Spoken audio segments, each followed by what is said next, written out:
ไม่ต้องใช้สักค่ะ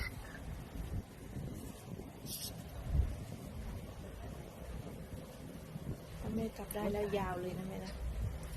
อะไรนะ ถ้าจับได้ก็คือแบบว่ายาวเลย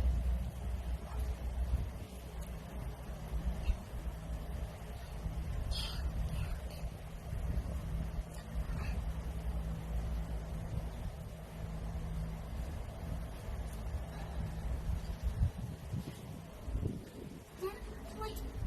สักตัวไป เลยไปแล้วนะ พี่สายฟ้าอย่ากวนแม่พี่สายฟ้ามายืนตรงนี้มายืนปัดให้น้องตรงนี้มา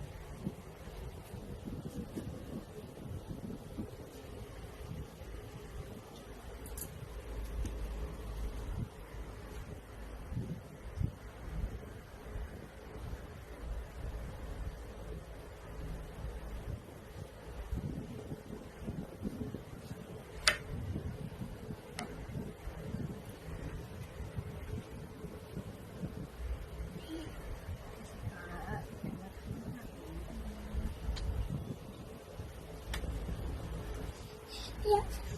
แล้วทำไมต้องเป็น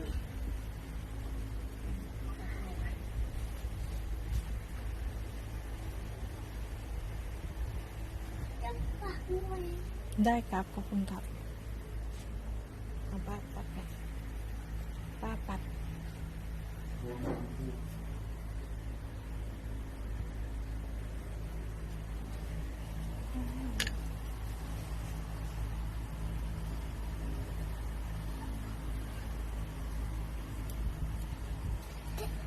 สมควรเยอะเลย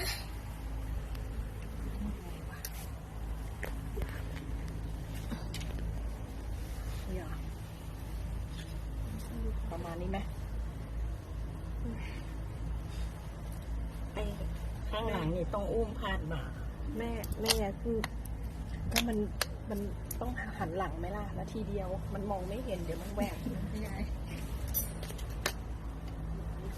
จะฝาก ข้างหน้าพอแล้วข้างหน้าพอ ยังไม่ได้เริ่มอัดเลย นั่นแหละข้างหน้ามันดีแล้วคราวที่แล้วมันชอบ แบบคราวที่แล้วอ่ะนั่นแหละ อืมแบบนี้ไม่เวิร์ก นี่แหละเวิร์กสุดหน้า เยอะ ว เกิน จะ แล้ว ได้ เยอะเกินแล้ว ไหนๆก็ที่ปัดขอ เอา โทษ ละ นะ เอาละ ไม่อันนี้ก่อนไม่เป็นไรไม่เป็นไร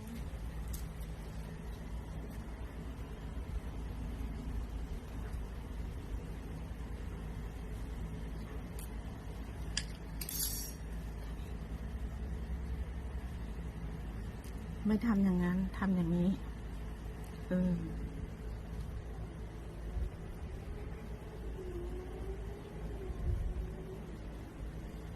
อีกได้อีกหน่อยหนึง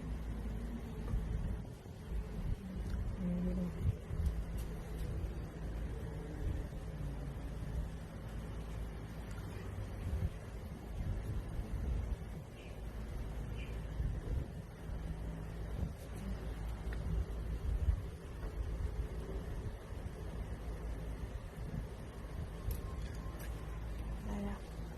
วันไหนถ่ายเนี่ย วันเสาร์หน้า ถ้าตัดไม่เสร็จวันนี้ก็ได้ตัดใหม่อีกวันหลัง คิดมาแล้วค่ะยาย คิดเหมือนยายคิดเหรอ น่าสนุกไหม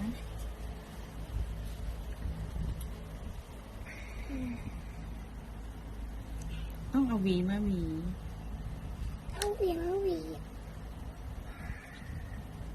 ไม่ดีอ่ะน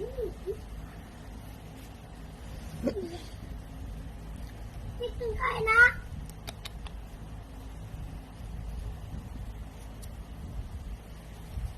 แหว่งแน่นอนตรงนี้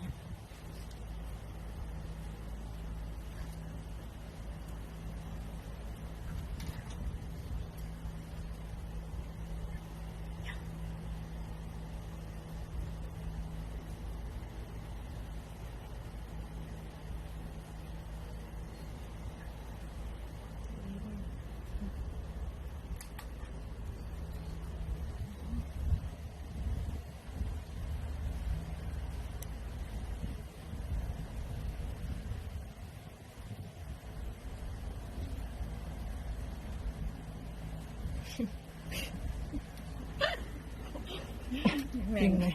บอกแล้วแบ่งดูนะ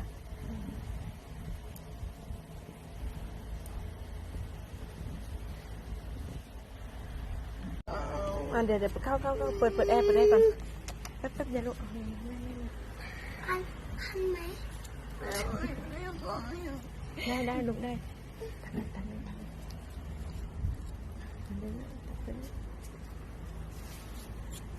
ขึ้นถึงนี้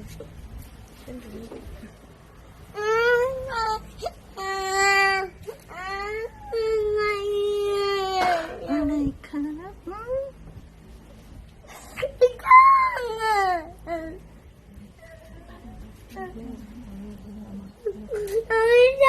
าไม่ตัดจ้าเก็บแล้ว พี่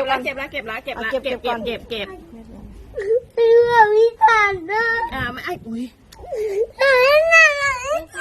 ไม่ตัดแบบไม่ต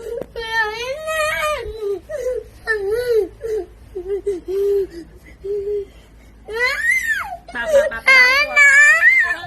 ไปลงน้ำ ไปอาบน้ำ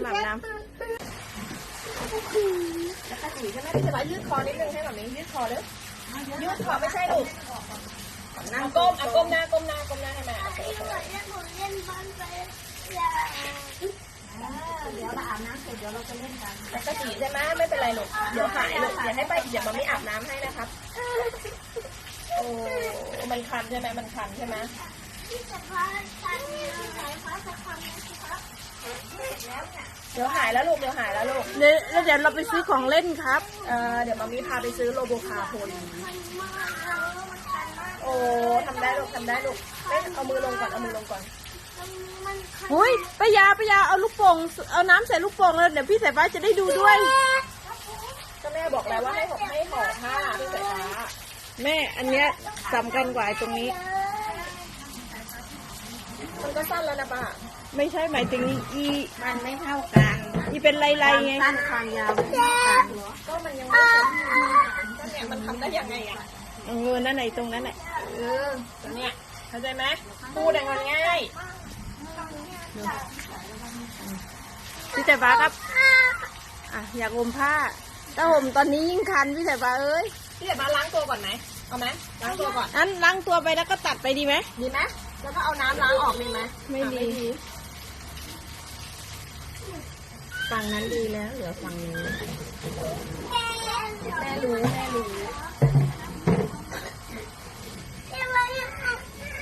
โอเคไปอาบน้ำไป